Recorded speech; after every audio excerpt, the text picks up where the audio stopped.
Jai Hind friends, welcome to Kalyani IAS Academy. In this lecture we will study aquatic ecosystem. Now start the lecture and understand what is ecology for revision. See, the study of organisms, the study of the environment and the study how organisms are interact with each other and the study how organisms interact with their environment is known as ecology.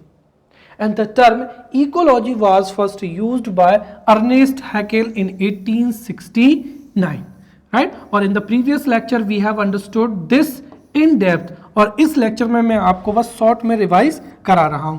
तो the term ecology was first used by Ernst Haeckel in 1869 and the father of ecology is Alexander von Humboldt.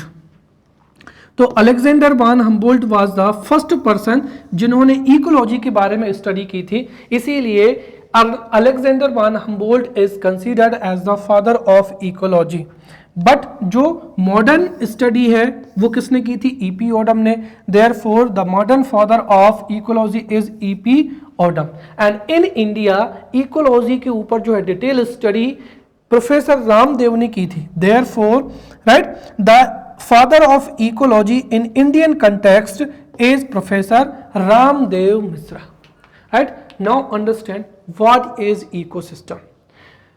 Before that I would like to tell you what is the difference between ecosystem and ecology. तो देखिए यहाँ पर जो ecology है, ecology is the branch of science जिसमें organisms की right environment की साथ ही साथ organisms के each other और environment के साथ में जो interaction होते हैं उसकी study किसमें की जाती है? ecology में. तो वहीं जो ecosystem है, ecosystem is the structural and functional unit of the nature. हमारा नेचर कैसे फंक्शन करता है उसकी जो स्मॉलेस्ट यूनिट है, या एक तरीके से अगर हम देखें तो उसकी जो स्ट्रक्चरल यूनिट है वो क्या कहलाती है? इकोसिस्टम ही कहलाती है.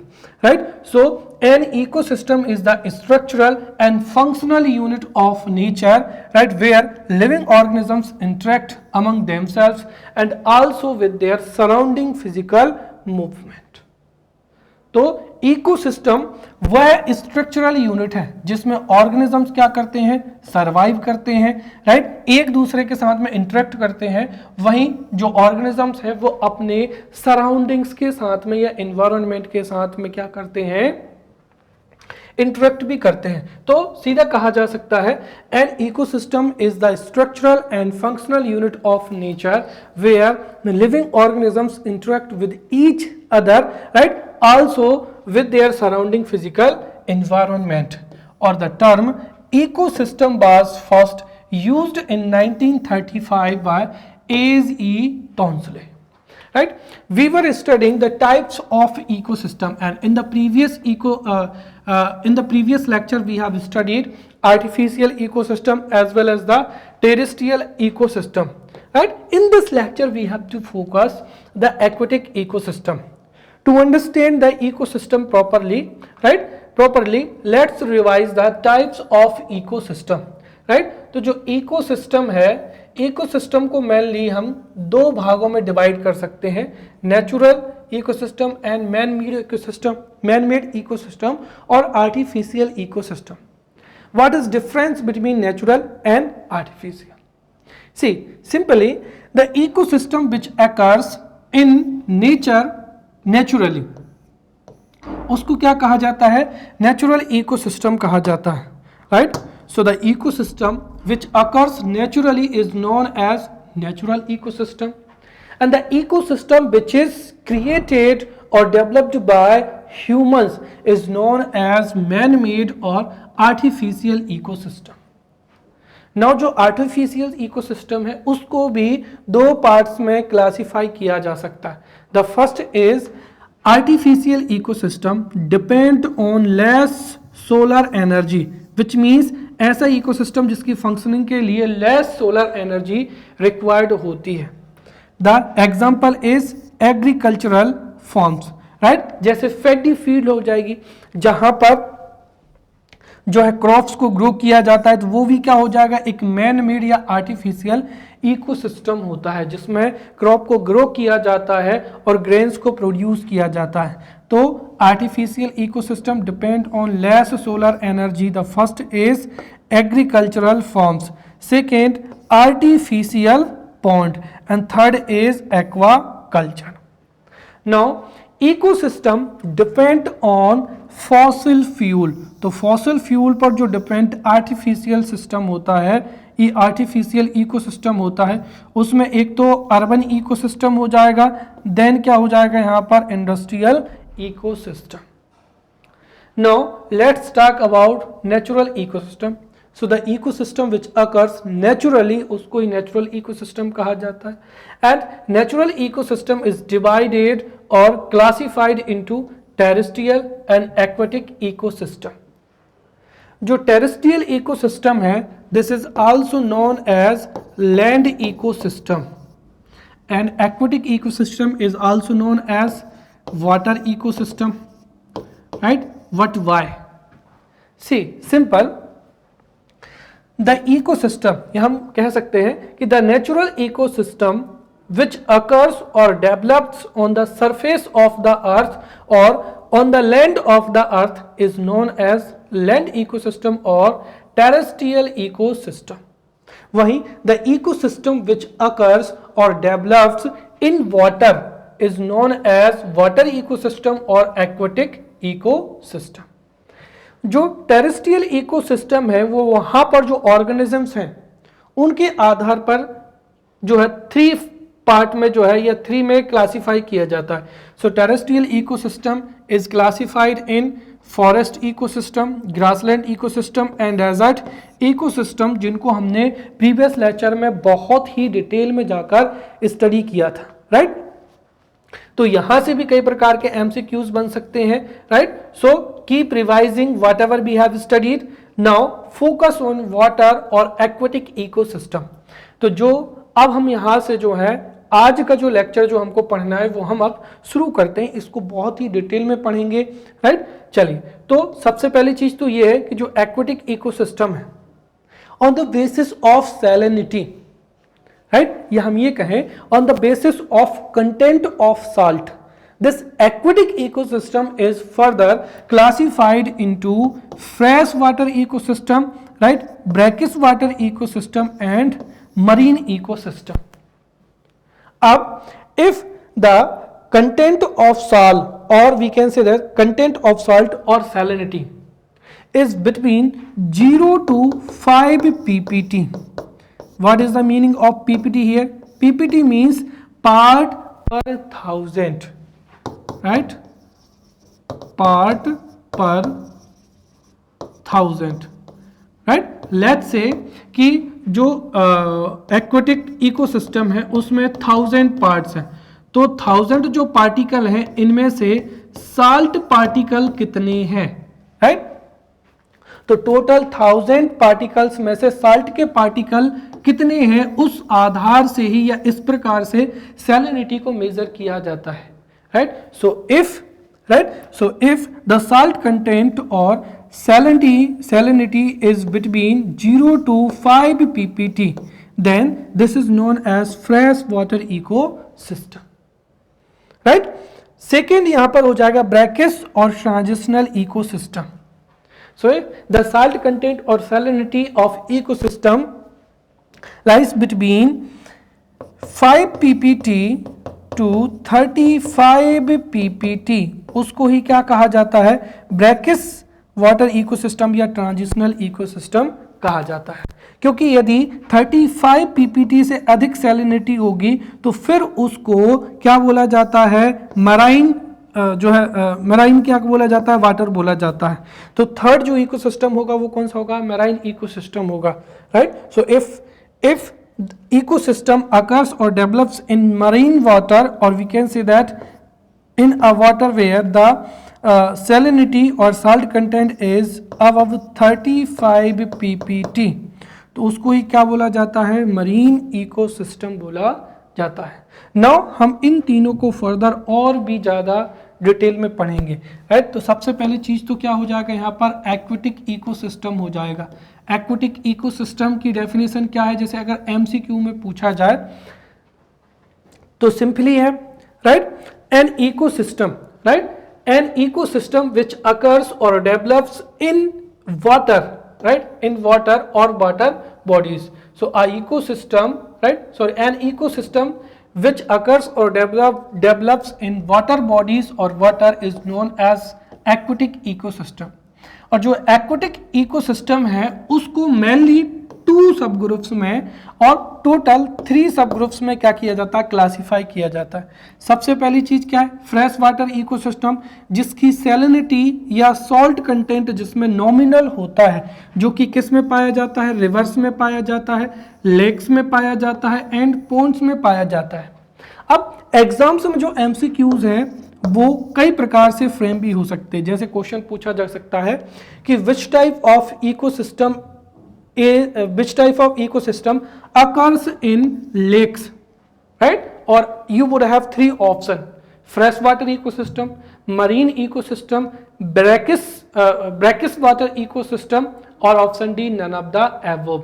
तो आपको हमेशा पता होना चाहिए कि जो रिवर्स हैं, लेक्स हैं और पॉन्ड्स हैं, उनमें कौन सा वाटर होता है, फ्रेश वाटर होता है। तो रिवर्स में, लेक्स में, पॉन्ड्स में जो इकोसिस्टम डेवलप होता है उसको ही फ्रेश वाटर इकोसिस्टम कहते हैं।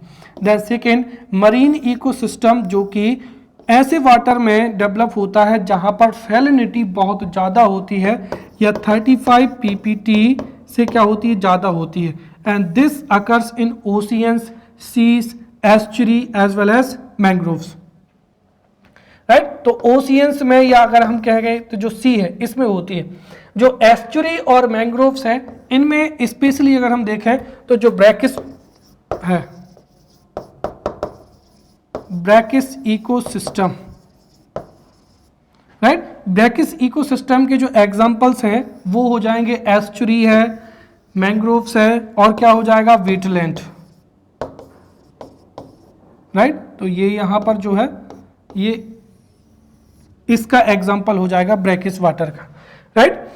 तो रिवर्स में, लेक्स में, पोन्ड्स में फ्रेश वाटर इकोसिस्टम डेवलप होता है, राइट। ओशियंस में या सी में जो है मरीन इकोसिस्टम डेवलप होता है, एस्चुरी में, मैंग्रोव में, वेटलैंड में जो है ब्रैकिश वाटर इकोसिस्टम या ट्रांजिशनल इकोसिस्टम डेवलप होता है। Let's understand the first which is fresh water ecosystem, right. तो एक तो हम सीधा कह सकते हैं कि एन इकोसिस्टम विच अकर्स और डेवलप्स इन फ्रेश वाटर, और in other words we can say that water on land which is continuously cycling and has low salt content, always कितना less than 5 ppt is known as fresh water ecosystem, right। तो जब ecosystem ऐसे water में अकर होता है जिसकी PPT, जिसकी salt content या सैलिनिटी 5 ppt से भी क्या होती है, लेस होती है, उसे ही फ्रेश वाटर इकोसिस्टम कहते हैं। और ये भी कितने प्रकार का होता है, 2 प्रकार का होता है। The first is static still water और लेंटिक इकोसिस्टम, जो कि कई बार पीसीएस एग्जाम्स में पूछा गया है, राइट। अब स्टैटिक का मतलब क्या होता है, रुका हुआ, क्योंकि देखिए जो फ्रेश वाटर है, फ्रेश वाटर भी एक होता है लोटिक, राइट, और दूसरा क्या होता है, स्टैटिक होता है। जैसे किस में हो जाएगा, पॉन्ड में हो जाएगा और किस में हो जाएगा, लेक में हो जाएगा। तो जो दूसरा लोटिक वाटर होता है वो किस में पाया जाता है, स्प्रिंग्स में पाया जाता है या रिवर्स में पाया जाता है, किस में, रिवर्स में पाया जाता है। So there are 2 types of fresh water ecosystem. The first is static और स्टिल वाटर और लेंटिक इकोसिस्टम, राइट, जो कि कहां पर पाया जाता है, पॉन्ड में पाया जाता है, लेक में पाया जाता है, राइट, बॉक्स में पाया जाता है या स्वैम्प्स में पाया जाता है। हालांकि जो स्वैम्प्स हैं और जो बॉक्स है ये स्पेशली एग्जांपल होते हैं किसके, जो है ब्रैकिश वाटर के, राइट। तो यहाँ पर इन दोनों को याद रखना है आपको, पॉन्ड को और लेक को। तो पॉन्ड में और लेक में स्पेशली स्टैटिक या स्टिल वाटर या लेंटिक फ्रेश वाटर इकोसिस्टम डेवलप होता है। तो वही दूसरा हो जाएगा रनिंग वाटर और लोटिक इकोसिस्टम, राइट। तो फ्रेश वाटर इकोसिस्टम जो कि रनिंग वाटर में अकर होता है उसको ही लोटिक फ्रेश वाटर इकोसिस्टम कहते हैं, जो कि स्प्रिंग्स में, राइट, माउंटेन ब्रुक्स में, स्ट्रीम्स में या रिवर्स में क्या होता है, डेवलप होता है। Next is marine ecosystem, right? So the water bodies containing salt concentration equal to or above 35 ppt, right? कितना, तो ऐसा, right, an aquatic ecosystem which occurs or develops in water which has salt content or salinity equal to and above 35 ppt, उसको ही marine ecosystem कहा जाता है, right. और marine ecosystem को फिर हम किस में, ओपन सी में, कोरल रीफ में, कोस्टलाइन में और बैरियर आइसलैंड, राइट, इन भागों में क्या कर सकते हैं, क्लासिफाई कर सकते हैं। तो यहाँ पर ओपन सी क्या होता है, कोरल रीफ क्या होता है, कोस्टलाइन क्या होता है और बैरियर आइसलैंड क्या होता है, इनको 1 बाय समझते हैं। सबसे पहली चीज तो क्या हो जाएगा, ओपन सी। तो जो ओपन सी है वो सी का या ओशियन का जो है मेन पोर्शन होता है, right. So the main portion of sea और ocean, right, the main portion of sea और ocean that is away from coastline, जो कि तट रेखा से क्या होता है, दूर होता है या गल्फ से दूर होता है। तो द मेन पोर्शन और पार्ट ऑफ सी और ocean that is away from a coastline और gulf is known as open sea. दूसरा हो जाएगा यहां पर कोरल रीफ। अब जो कोरल रीफ इकोसिस्टम है ये सलाइन वाटर में डेवलप होता है, राइट। और यहां पर कोरल रीफ से रिलेटेड कई क्वेश्चंस जो है एमसीक्यूज में, एमपीपीएससी जो है प्रीलिम्स में आपसे पूछे जा सकते हैं, राइट। सबसे पहली चीज तो जो कोरल रीफ है इनके बारे में हम शॉर्ट में समझते हैं। तो जो कोरल रीफ है यहां पर कोरल जो है वो एक एनिमल का क्या होता है, टाइप होता है, जो कि सिम्बायोटिक रिलेशनशिप में रहता है किसके साथ में, एल्गी के साथ में, जिसका नाम क्या हो जाएगा, जूज़ैंथले हो जाएगा, राइट। तो ये आपको हमेशा याद रखना है कि जो कोरल है, coral is a type of animal, right, coral is a type of animal that lies in symbiosis with a single celled algae known as zooxanthellae, right. और जो सिम्बायोसिस होता है, सिम्बायोसिस का मतलब क्या होता है, इसमें जो दोनों होते हैं दोनों को क्या होता है, बेनिफिट होता है, राइट।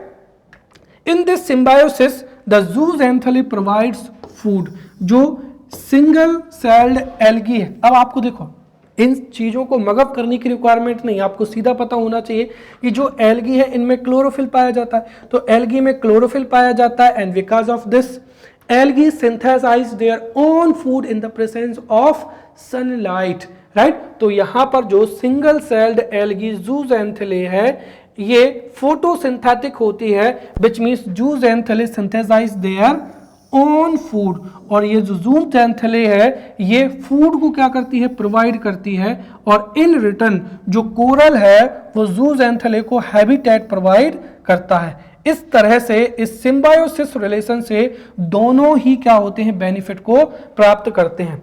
इसमें जो जूज़ैंथले है ये सिंगल सेल्ड एल्गी है और कोरल क्या है, अ टाइप ऑफ एनिमल है, right. Corals are usually found in warmed and clean sea water, right. और जो कोरल रीफ है उनकी बायोडाइवर्सिटी कैसी होती है, हाई होती है। तो due to high biodiversity as well as ecological productivity they are also known as rainforest of the sea, right. और ये एमसीक्यूज में पूछा जा सकता है कि which is known as rainforest of sea, तो आंसर क्या हो जाएगा यहां पर, coral reef. And coral is a keystone species, right. तो ये की स्टोन स्पेसीज होता है जिसको हम फर्दर इसी लेक्चर में आगे पढ़ेंगे।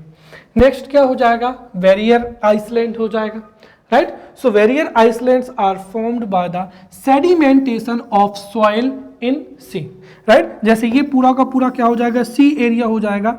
अब यहाँ पर जो भी पॉल्यूशन के पार्टिकल्स हैं या यहाँ पर जो भी सैंड पार्टिकल्स हैं या सॉइल पार्टिकल्स हैं, राइट, वो जब जो टाइड्स हैं उनकी वजह से एक जगह पर इकट्ठे होते जाते हैं और इकट्ठे होकर वहाँ पर एक आइलैंड का क्या कर लेते हैं, आइलैंड को फॉर्म कर लेते हैं, उसको ही क्या कहा जाता है, वेरियर आइलैंड्स कहा जाता है या barrier island. Fourth is coast line. Coast line क्या होती है, the zone of extreme diversity that lies between the low tide area and the high tide area, right? जैसे मैंने कहा कि ये पूरा का पूरा क्या है, ये क्या हो जाएगा, कोस्टल एरिया हो जाएगा। अब कोस्टल एरिया में अगर आप देखना तो या तो जो हाई टाइड्स हैं वो यहाँ तक आते हैं या फिर लो टाइड्स कहाँ तक आते हैं, यहाँ तक आते हैं। तो इन दोनों के बीच का जो पार्ट होता है उसको क्या कहते हैं, कोस्ट लाइन कहते हैं, जो कि कुछ मीटर से लेकर किलोमीटर तक जो है वाइड हो सकता है। तो जो कोस्ट लाइन है वो एक्सट्रीम डाइवर्सिटी वाला होता है, क्योंकि यहाँ पर जो लैंड एरिया है, अगर हम देखें तो यहाँ पर लैंड एरिया है और ये कौन सा हो जाएगा, सी एरिया। ये दोनों क्या करते हैं, यहाँ पर मीट करते हैं। तो the zone of extreme diversity that lies between low tide zone as well as high tide zone, जहां पर sea and ocean meet the land, is known as coastline, right. तो ये हमने यहां पर जो है मरीन इकोसिस्टम के बारे में डेप्थ में समझ लिया है, right. Now let's understand about the brackish water ecosystem, और जिसको ट्रांजिशनल इकोसिस्टम कहा जाता है, ठीक है। अब ब्रैकिश वाटर इकोसिस्टम क्या होता है, देखिए, the ecosystem which occurs or develops in a water which has salt content or salinity in between 5 pp to 35 ppt, right. या हम यहाँ पर ये कह सकते हैं कि जहां पर सी वाटर या ओशियन वाटर, साथ ही साथ जो फ्रेश वाटर है, दोनों क्या होते हैं, अवेलेबल होते हैं, वहां की जो सैलिनिटी है वो हमेशा 5 pp to 35 ppt के बीच में ही होती, वहां पर होता है ब्रैकिश वाटर इकोसिस्टम। तो ब्रैकिश वाटर इकोसिस्टम वहां पर डेवलप होता है या अकर होता है जहां पर साल्ट कंटेंट 5 ppt से लेकर 35 ppt के बीच में होता है।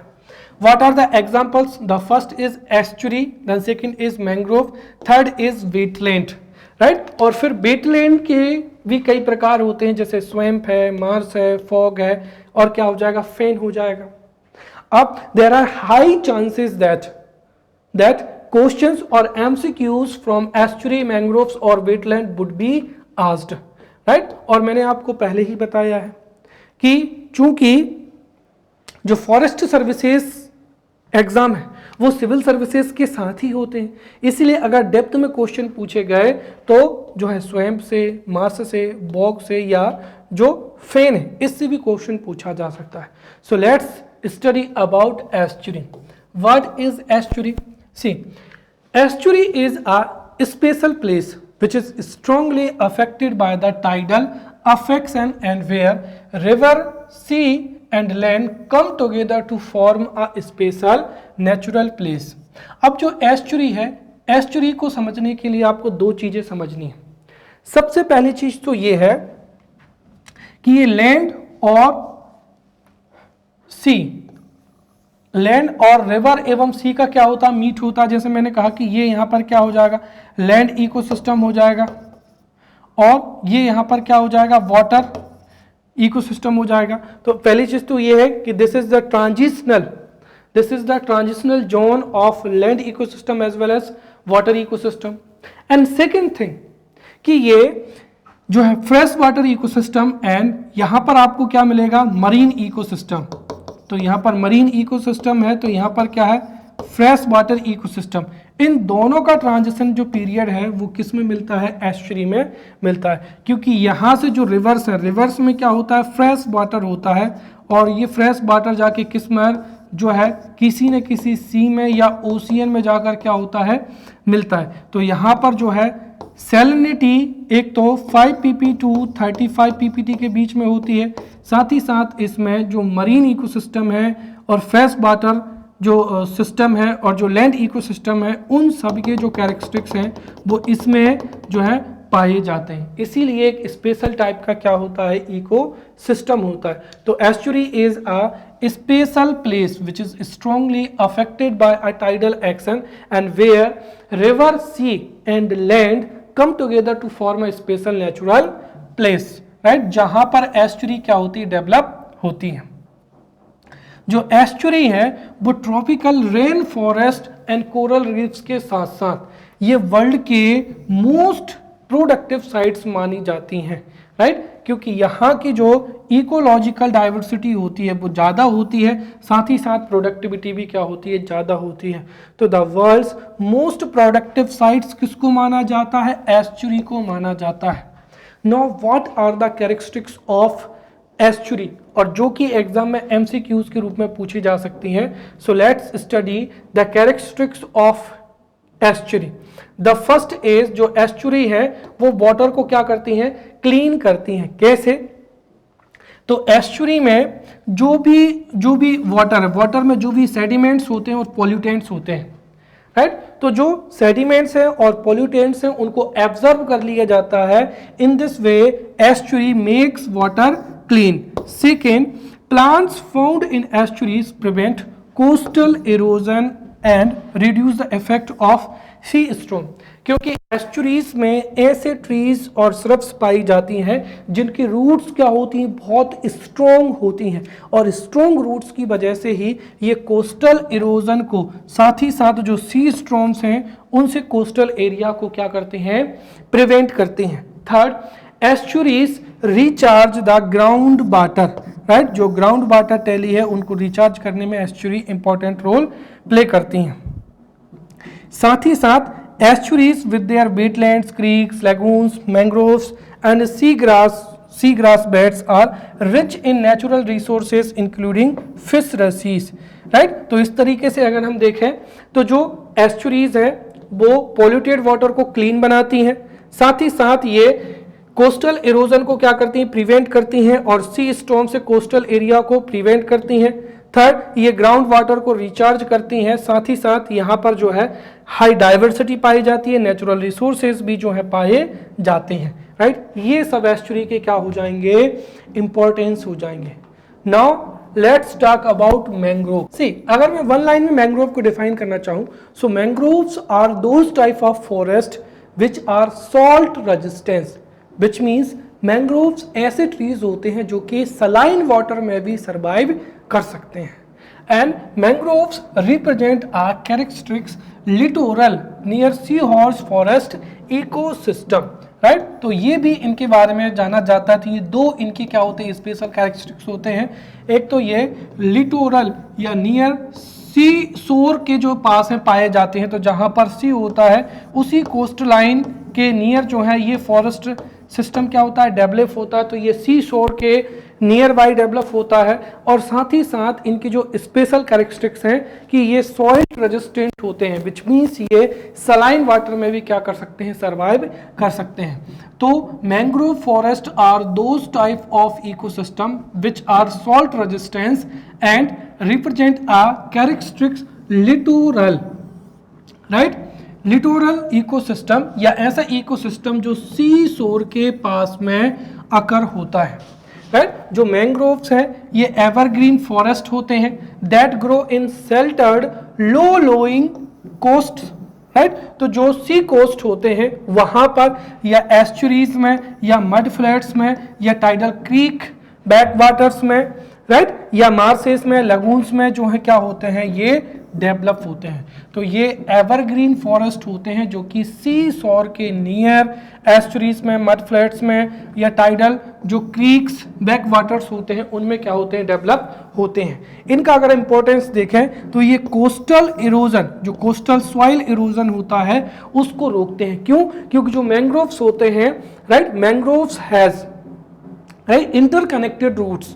तो जो मैंग्रोव ट्रीज हैं इनमें कनेक्टेड जो रूट्स होती हैं वो सॉइल्स को होल्ड कर पाती हैं, और इसी वजह से जो कोस्टल सॉइल है उसका इरोजन रुक जाता है। साथ ही साथ इनमें एक तो अल्ट्रा फिल्ट्रेशन मैकेनिज्म भी पाया जाता है, और इसी की वजह से जो सलाइन वाटर है उसके सलाइन वाटर को ये क्या कर लेते हैं, एब्जर्व कर लेते हैं, और फ्रेश वाटर में क्या कर देते हैं, जो है फ्रेश वाटर में कन्वर्ट कर देते हैं। तो इस तरीके से मैंग्रोव्स अपनी रूट्स की वजह से कोस्टल एरियाज में सॉइल इरोजन को रोकते हैं, साथ ही साथ जो सी स्टॉर्म्स होते हैं उसको कंट्रोल करते हैं, साथ ही साथ इनमें जो अल्ट्रा फिल्ट्रेशन मैकेनिज्म होता है जिसकी वजह से यह सलाइन वाटर को फ्रेश वाटर में भी कन्वर्ट करने में क्या होते हैं, पॉसिबल होते हैं। ये जो एक्सेस सॉल्ट होता है उसको क्या कर देते हैं, दूर कर देते हैं, राइट। इनकी जो कॉलुमिनर रूट्स होती हैं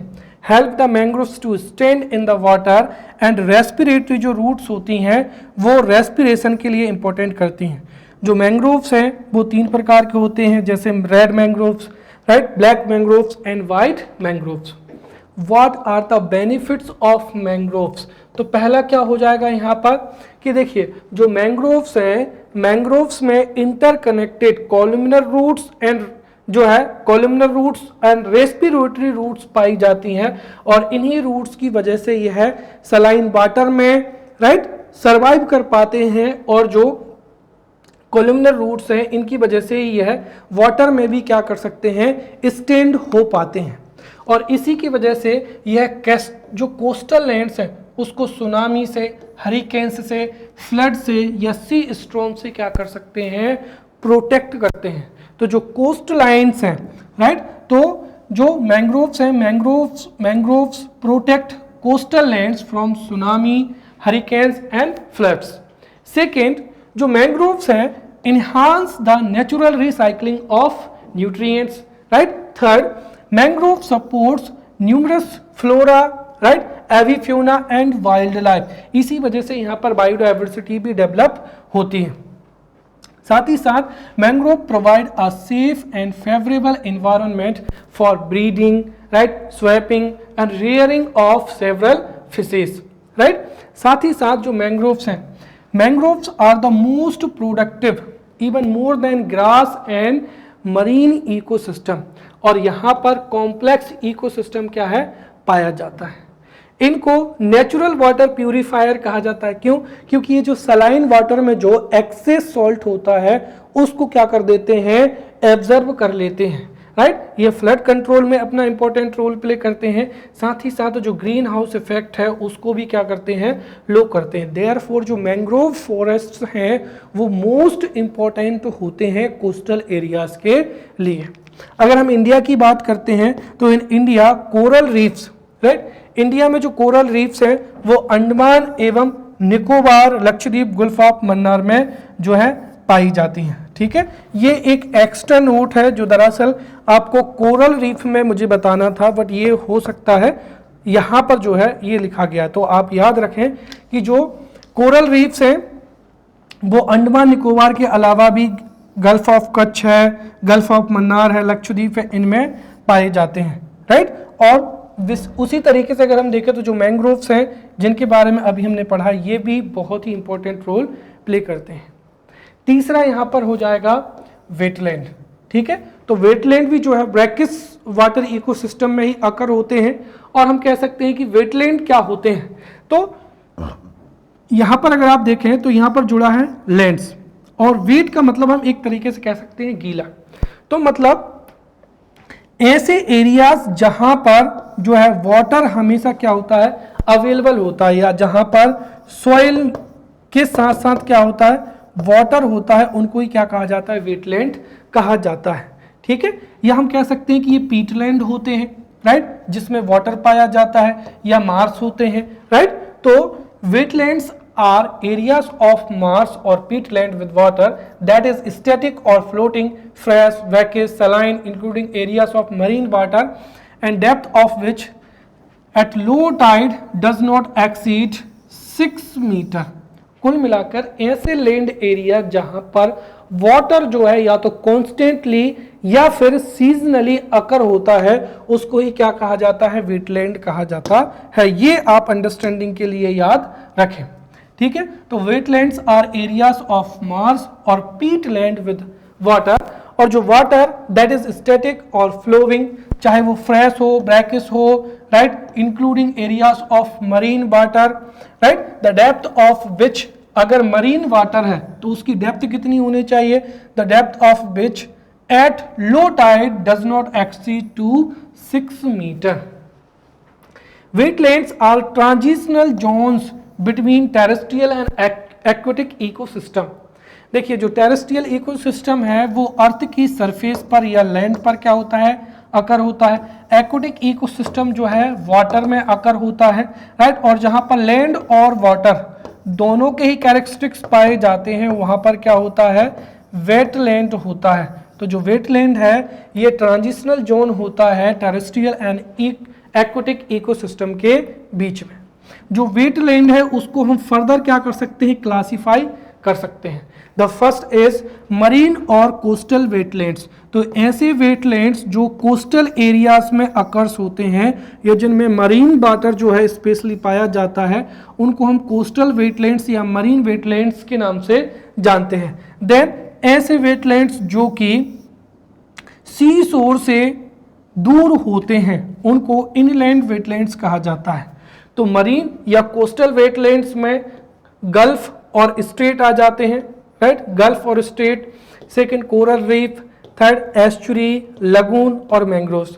अगर आप देखें तो अभी हमने समझा था जो कि मैंग्रोव्स होते हैं या लगून होते हैं या फिर एस्चुरी होती हैं, ये सभी जो है कोस्टल एरियाज में ही डेवलप होते हैं, राइट। साथ ही साथ जो कोरल रीफ है ये तो इनसाइड द सी क्या होते हैं, डेवलप होते हैं, और गल्फ। तो ये सभी कोस्टल वेटलैंड्स कहलाते हैं।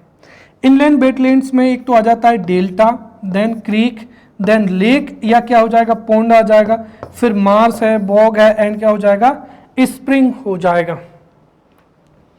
अब हमने यहाँ पर जो है मैंग्रोव्स के बारे में भी पढ़ लिया है, एस्चुरी के बारे में पढ़ लिया है, कोरल रीफ के बारे में पढ़ लिया है, राइट।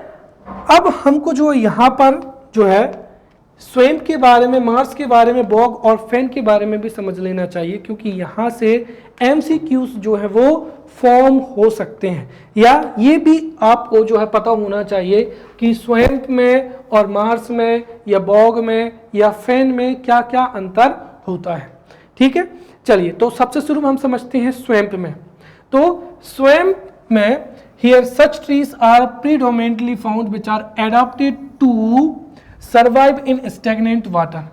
कुल मिलाकर यह है कि स्वैम्प ऐसे वेटलैंड्स होते हैं जहां पर स्टेगनेंट क्या होता है, वाटर पाया जाता है। तो ऐसे वेटलैंड जहां पर स्टेगनेंट पाया जाता है और वहां पर स्टेगनेंट वाटर में पाए जाने वाले ट्रीज ही क्या कर पाते हैं, सर्वाइव कर पाते हैं और डेवलप होते हैं, राइट। जनरली ये लो लैंड्स होते हैं और कहां पर, जो रिवर्स हैं उनके नियर ही पाए जाते हैं। तो रिवर्स के नियर में जो लो लैंड्स होते हैं जिनमें रिवर वाटर जो है फिल हो जाता है और उस स्टेगनेंट वाटर में ही जो इकोसिस्टम डेवलप होता है उसको ही हम क्या कहते हैं, स्वैम्प कहते हैं।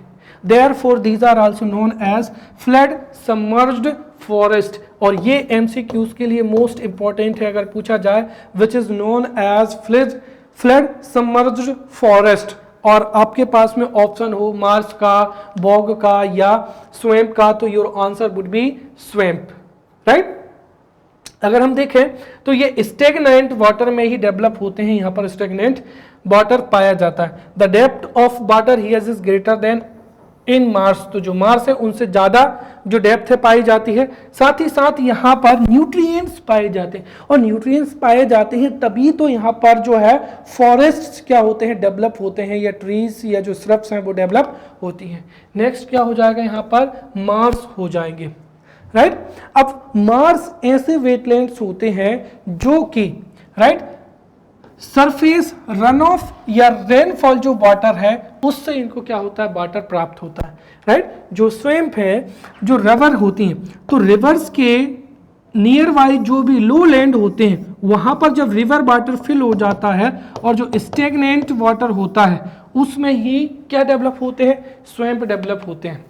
और जो मार्स है, मार्स भी लो लैंड में क्या होते हैं, डेवलप होते हैं। बट इन्हें जो वाटर है वो या तो जो है सरफेस रन ऑफ वाटर प्राप्त होता है या फिर रेनफॉल का जो है वाटर जो है क्या होता है, इनको प्राप्त होता है। तो these wetlands receive water through surface run of and rainfall water. और यहाँ पर जो वाटर है वो कैसा होता है, स्वॉलो होता है, जो कि वेरी स्लोली क्या होता है, फ्लो करता है, right. So here the water flows very slowly.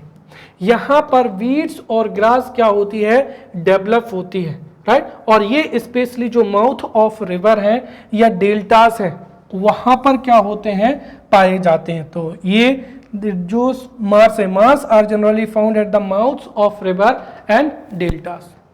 Third is bog, जिसको हिंदी में बोला जाता है दलदल, राइट। अब दलदल क्यों पाया जाता है, क्योंकि ये वाटर लॉक्ड पीटलैंड्स होते हैं, राइट। इसीलिए जैसे ही आप इनमें अगर एंटर करते हैं तो आप हमेशा जो है नीचे चले जाएंगे। क्यों, क्योंकि अगर आप एक जो है ये इनमें वाटर लॉक्ड होता है, इसीलिए आपके पास में कोई भी तरीका नहीं होता कि आप ऊपर आ पाए, इसीलिए इनमें आप नीचे धंसते चले जाते हैं। तो यहाँ पर वाटर लॉक्ड पीटलैंड्स होते हैं जो कि लेक बेसिन्स में या डिप्रेशंस में जो है पाए जाते हैं, राइट। बॉग दलदल, इससे आपको समझ में आ गया होगा। तो बॉग्स जहां पर क्या होता है, वाटर लॉक्ड कंसीशन पाई जाती है।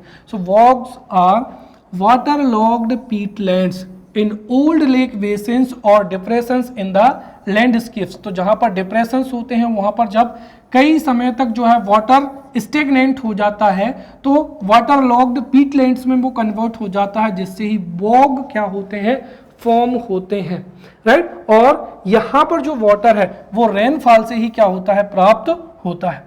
Here water is stagnant, water क्या होता है, स्टेगनेंट होता है, राइट। और यहां पर स्फेग्नम मॉस प्लांट्स जैसे पिचर प्लांट हो जाएगा, सेंट्रियो जो है पाए जाते हैं। साथ ही साथ यहाँ पर जो न्यूट्रिएंट्स हैं वो वेरी लेस अमाउंट में पाए जाते हैं।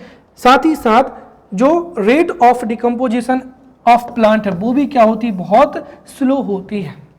अब जो बॉग है उनका इंपॉर्टेंट क्या है, तो ये क्वेश्चन यूपीएससी से लेकर कई बार पूछा गया है। Bogs are the sources of huge carbon sink. क्यों, क्योंकि यहाँ पर जो कार्बनिक जो ऑर्गेनिक मैटर होते हैं उनका डिकम्पोजिशन होता रहता है। देयरफॉर जो बॉक्स हैं, bogs are huge carbon sinks होते हैं। तो ये कार्बन सिंक्स होते हैं, इसीलिए इन्वायरमेंटली या अकॉर्डिंग टू इन्वायरमेंट इनका इंपॉर्टेंस बहुत ज़्यादा होता है। यहाँ की जो सॉइल है वो क्या होती है, एसिडिक होती है। नेक्स्ट क्या हो जाएगा, यहाँ पर फेन हो जाएगा। When the water level is close enough to the ground, it acts to saturate the wetland, right, causing formation of a fen. तो कुल मिलाकर जो वेटलैंड है, जब उसमें जो वाटर लेवल है is close enough to the ground, तो उससे ही फेन का क्या होता है, फॉर्मेशन होता है, राइट। अब यहाँ पर जो न्यूट्रिएंट्स हैं, the amount of nutrients in the soil is more than swamp, और उसकी वजह से ही यहाँ पर जो प्लांट्स हैं वो क्या हो जाते हैं, डेवलप होते हैं, राइट। और ये वाटर टेबल से क्या करते हैं, जो वाटर टेबल है उससे ही क्या करते हैं, वाटर को प्राप्त करते हैं। They get water from the water table. और they can also be convert into bog यदि रेट ऑफ जो डिकम्पोजिशन है वो क्या हो जाए, फास्ट हो जाए। तो रेट ऑफ डिकम्पोजिशन फास्ट हो जाए तो ये जो फेन है यही किसमें, बॉग में या दलदल में कन्वर्ट हो जाते हैं, right. Now for MPPSC this is the most important slide, क्योंकि कई बार चाहे यूपीएससी हो या वेरियस एग्जाम्स हो उसमें यह पूछा जाता है। Second thing is that you must have accurate data, right. And third thing is that आपको करंट अफेयर से पढ़ना है। बट एज ऑफ नाउ जब मैं ये वीडियो को बना रहा हूं तो मैंने जो है 22 मई, राइट,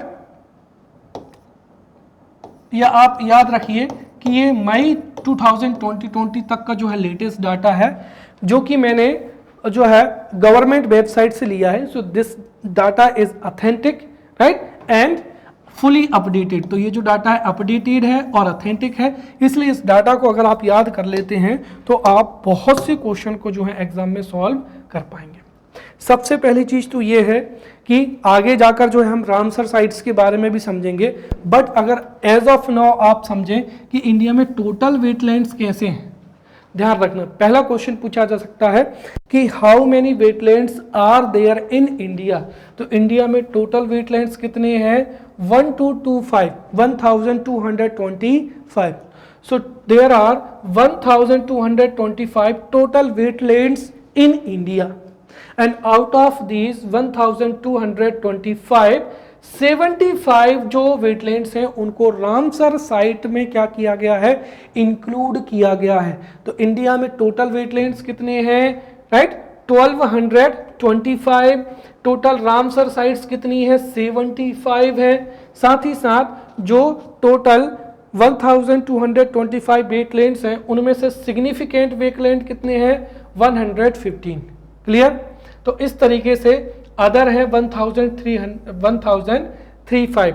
तो टोटल वेटलैंड्स हैं 1225, Ramsar sites 75, significant wetlands 115, right, and other wetlands हो जाएंगे 1035।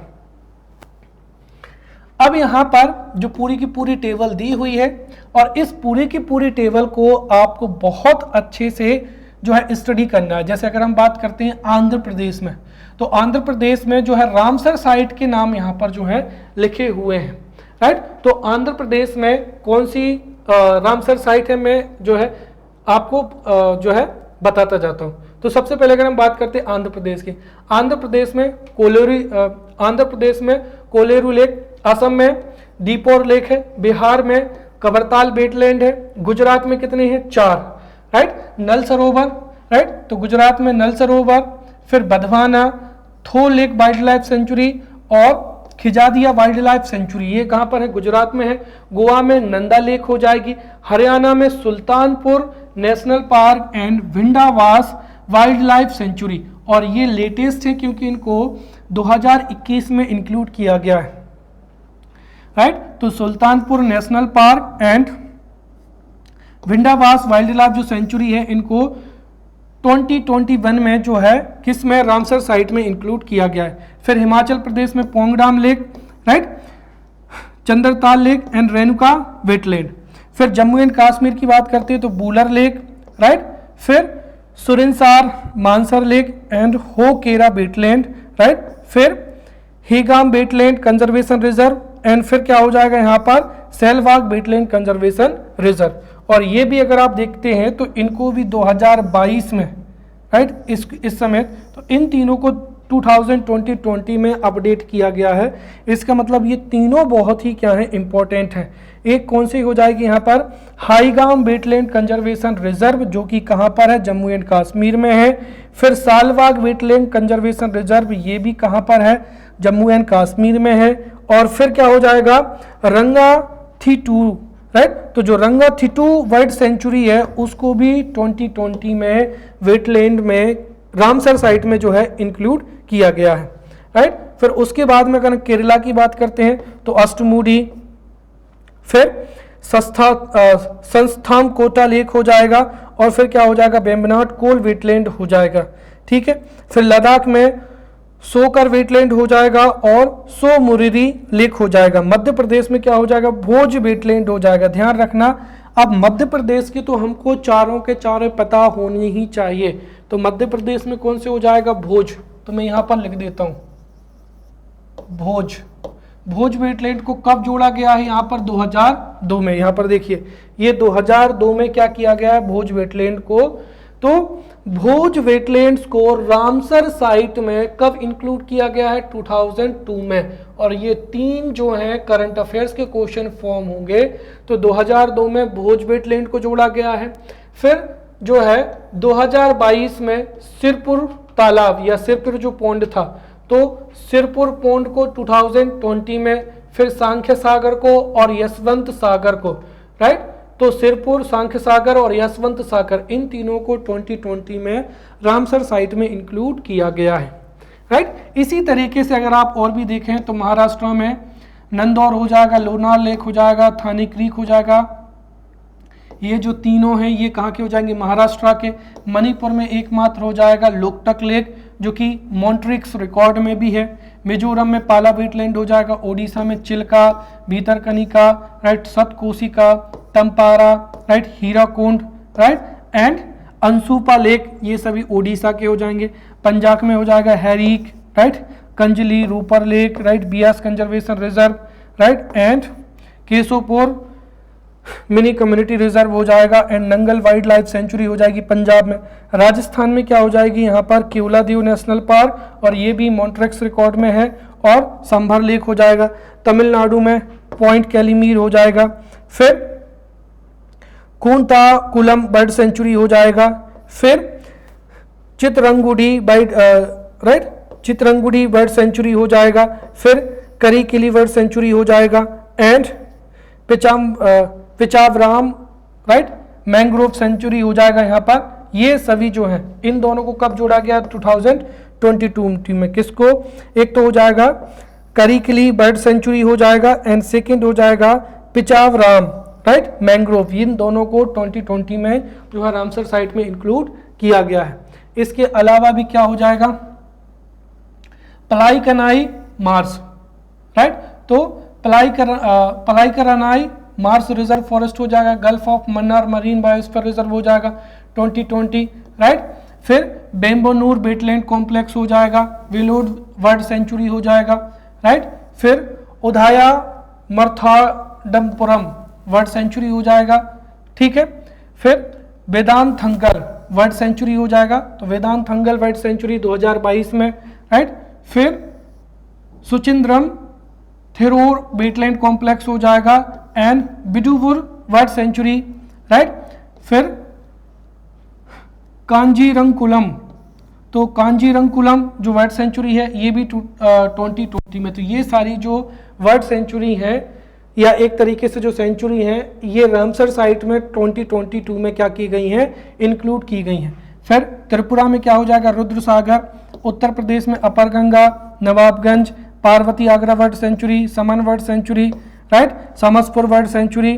फिर Sandi bird sanctuary, right, Sarsai, Sur Sarovar, right.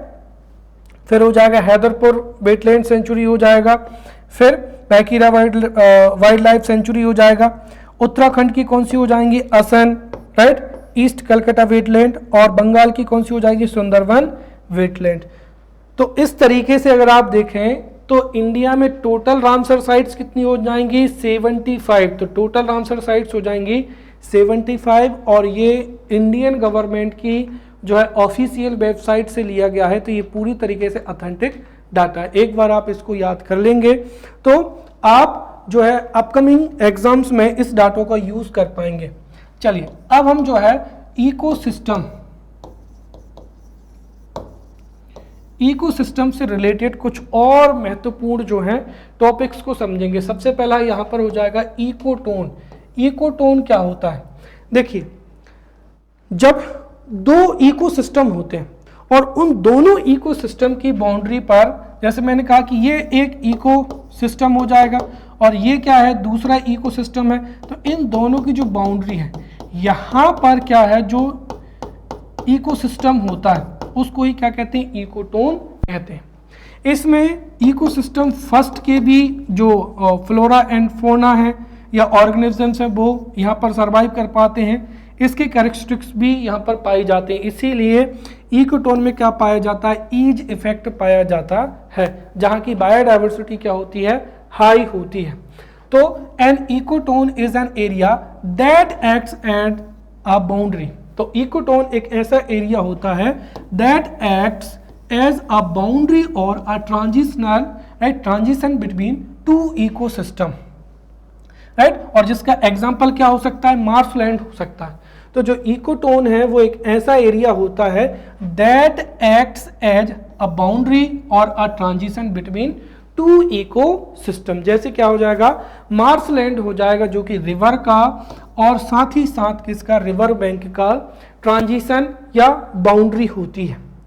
Ecotone जो है वो इन्वायरमेंट, इकोटोन का जो इन्वायरमेंटल इंपॉर्टेंस होता है वो बहुत ही ज़्यादा होता है बिकॉज ऑफ ईज इफेक्ट। अब ईज इफेक्ट क्या होता है, edge effect refers to the changes in population और community structures that occur at the boundary of two habitats, right. तो दो इकोसिस्टम होते तो वहाँ पर दो हैबिटेट्स पाए जाते हैं और उनकी वजह से जो पॉपुलेशन में इंक्रीज होता है उसको ही ईज इफेक्ट कहते हैं। तो edge effect refers to the changes in population or community structures that occur at the boundary of two habitats। और यहाँ पर ग्रेटर नंबर ऑफ स्पीसीज पाई जाती है क्योंकि यहाँ पर दोनों के दोनों हैबिटेट पाए जाते हैं और इसे ही ईज इफेक्ट कहा जाता है। यहाँ पर जो स्पीसीज पाई जाती हैं उनको ही ईज स्पीसीज भी कहा जाता है, राइट। जैसे यहाँ पर अगर हम देखें तो ये लैंड इकोसिस्टम है और यहाँ पर ये क्या है, एक्वेटिक इकोसिस्टम है। तो यहाँ से लैंड इकोसिस्टम और यहाँ से जो है, यहाँ से क्या हो जाएगा, एक्वेटिक इकोसिस्टम, लैंड इकोसिस्टम, और यहाँ पर ये जो दोनों हैं ये क्या कहलाते हैं, इकोटोन या मार्शलैंड हो जाएगा।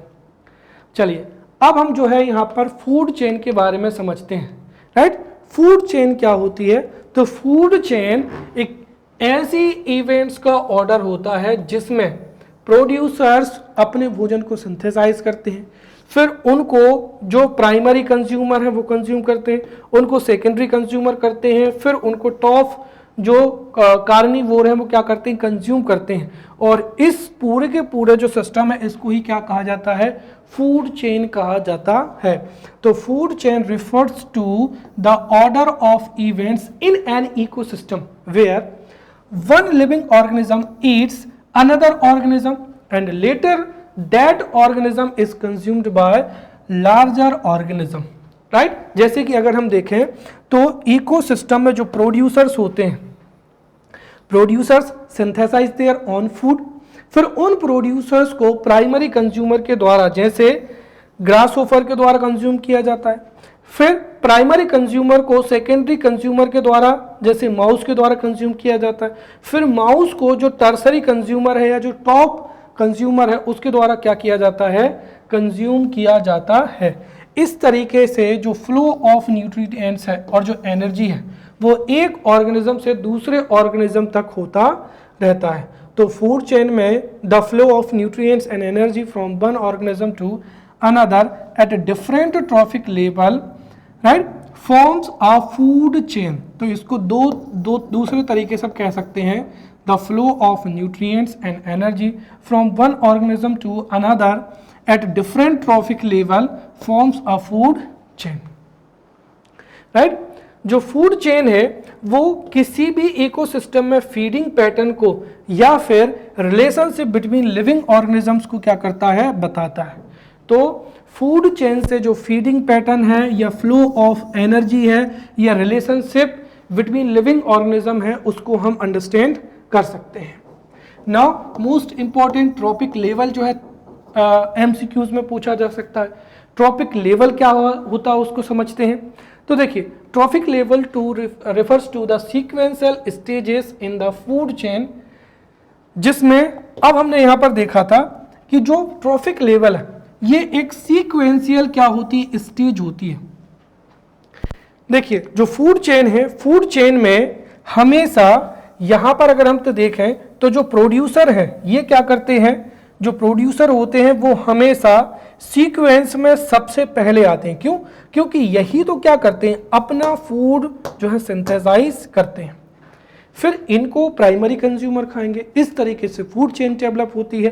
तो सीक्वेंशियल जो स्टेजेस होती हैं उनको ही क्या कहते हैं, ट्रॉपिक लेवल कहा जाता है, right. So trophic level refers to the sequential stages in a food chain starting with producers at the bottom, क्योंकि यही अपना क्या करते हैं, भोजन बनाते हैं, followed by primary, secondary and tertiary consumers. So every level in food chain is known as trophic level. अब मोस्ट इंपॉर्टेंट क्या है यहाँ पर एमसीक्यूज में, वो ये है, कई बार ये कंफ्यूजन हो जाता है कि जैसे आपको जो है एग्जाम पूछा जाए एमसीक्यूज में कि the first trophic level, right. So the first trophic level is found in, right, the first trophic level is found in option A primary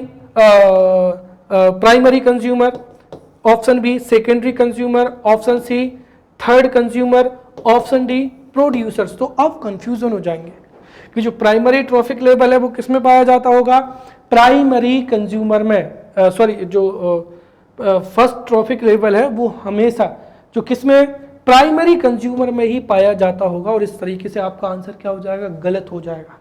क्यों? क्योंकि जो फर्स्ट ट्रॉफिक लेवल है वो किस में पाया जाता है, प्रोड्यूसर में, इसीलिए प्राइमरी कंज्यूमर में सेकेंड, यहां पर सेकेंडरी कंज्यूमर में थर्ड ट्रॉफिक लेवल पाया जाएगा, यहां पर फोर्थ। समझ में आ गया?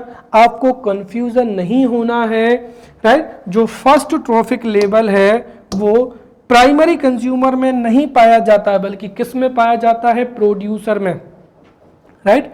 तो प्रोड्यूसर में फर्स्ट ट्रॉफिक लेवल पाया जाता है, जैसे कि क्या हो जाएगा, प्लांट्स हो जाएगा, फाइकोप्लैंक्टन हो जाएगा, ग्रास हो जाएगा, ट्रीज।